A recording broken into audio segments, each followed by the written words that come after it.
안녕하세요. 새불교운동입니다. 불교는 기원전 5세기경 고타마 시다르타가 깨달음을 성취한 이후 붓다가 되어 설법한 가르침과 제자들이 모여서 성립된 종교입니다.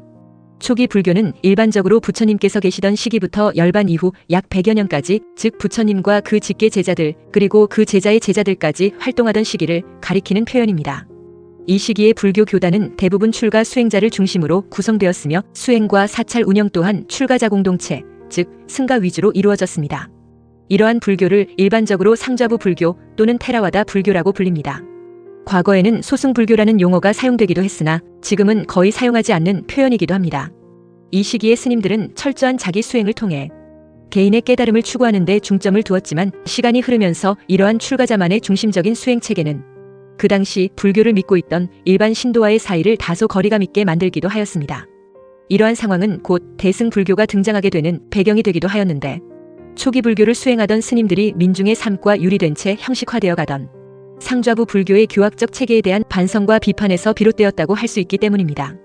또 다른 한편으로는 당시 인도에서는 브라만 중심의 베다 전통 신앙이 사회 전반에 널리 퍼져 있었고, 이러한 시대적 변화 속에서 불교도 보다 포용적이고 대중 친화적인 방향으로 전환할 필요성을 절감하게 되었다는 것입니다. 그 결과로 등장한 것이 바로 대승불교라고 할 수 있습니다. 이렇게 여러 가지 조건을 인연하여 탄생한 대승불교는 모든 중생이 부처가 될 수 있다는 이상을 내세우며 부처님의 가르침을 보다 신앙적이고 실천적인 방향으로 재구성하였습니다. 법화경, 화엄경, 반야경과 같은 새로운 대승 경전들이 편찬되었고, 아미타불, 관세음보살, 지장보살, 문수보살 등 다양한 부처와 보살들이 신앙의 대상으로 등장하게 되었습니다.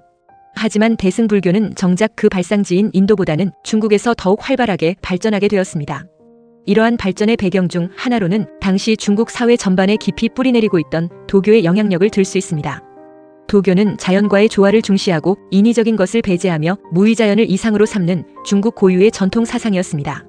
대승불교가 중국에 전래되었을 당시 도교는 이미 대중들 사이에서 널리 신앙되고 있었으며, 불교는 도교와의 교세 확장을 위한 경쟁 속에서 자연스럽게 상호 영향을 주고받게 되었습니다.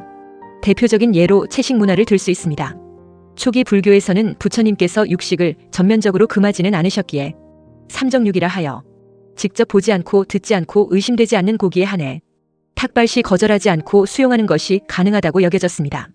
그러나 중국의 도교 수행자들은 채식을 청정한 수행의 일환으로 중시하였고, 이러한 문화적 가치가 중국 불교에 영향을 주면서 채식이 수행자의 일반적인 식생활로 자리잡게 되었다고 하는 것입니다. 이러한 변화는 중국뿐 아니라 이후 대승불교가 전파된 한국과 일본 등 북방 불교권에도 깊은 영향을 미쳤습니다. 또 하나 주목할 부분은 선종의 대표적 수행 방식인 화두선입니다.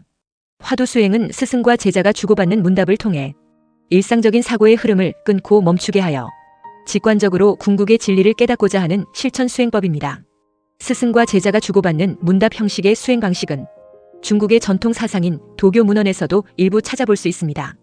이러한 시기에 불교가 중국에 전해지면서 도교의 사고방식과 접촉하게 되었고, 그 영향으로 선종의 수행법은 보다 직관적이고 체험 중심적인 방식으로 발전하게 되었다고 하는 학설도 있습니다. 하지만 선종의 핵심 수행법인 화두수행은 원래 대승불교 안에서 자생적으로 발전한 전통으로 보는 것이 일반적인 견해이기도 합니다. 그 결과 선종은 스승과 제자의 문답을 통해 존재와 자아에 대한 집착을 끊고 참된 자성을 통찰하는 독자적인 수행체계를 형성하게 되었습니다. 이러한 선종의 수행법은 중국을 거쳐 한국과 일본으로 전해졌으며, 그 나라의 고유한 문화와 전통이 더해져 다양한 종파로 발전하게 되었습니다.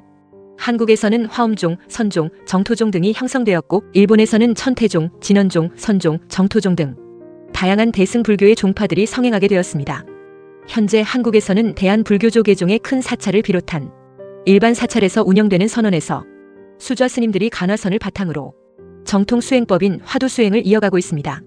이처럼 대승불교는 중국에서 꽃피운 불교를 바탕으로 하면서도 각 지역의 전통과 문화를 융합하여 오늘날 우리가 알고 있는 다양한 형태의 불교로 발전해왔습니다.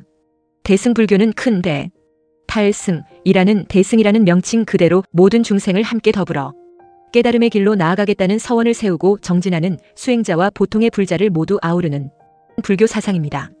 이러한 대승불교는 참선, 염불, 기도, 간경, 사경, 독송 등의 다양한 형태의 수행법을 양산하면서 불자의 삶과 의식 전반에 깊은 영향을 미쳤습니다. 대승불교권에서는 사람이 세상을 떠나면 아미타 부처님이 계시는 서방 정토에 태어나기를 기원하며 극락왕생하시길 바랍니다라는 인사로 고인을 애도합니다. 이는 내세에 대한 확고한 믿음을 바탕으로 슬픔을 위로하고 격려하는 문화로 이어졌습니다. 반면 초기 불교 또는 상좌부 불교 전통을 따르는 지역에서는 좋은 곳에 다시 태어나시길 기원합니다. 또는 열반에 드시길 기원합니다와 같은 표현을 사용하여 고인의 평안과 해탈을 기원하는 방식으로 문상을 전합니다. 이러한 표현의 차이는 불교의 수행 방법과 사후 간의 인식을 반영한 결과입니다. 따라서 불교는 어느 것이 더 옳으냐 좋으냐의 문제가 아니라 서로의 전통을 상호간 진심으로 존중하며 잘 계승하고 전승해 나가는 태도가 중요할 것입니다. 감사합니다. 새불교운동 구독과 좋아요로 함께 해주세요.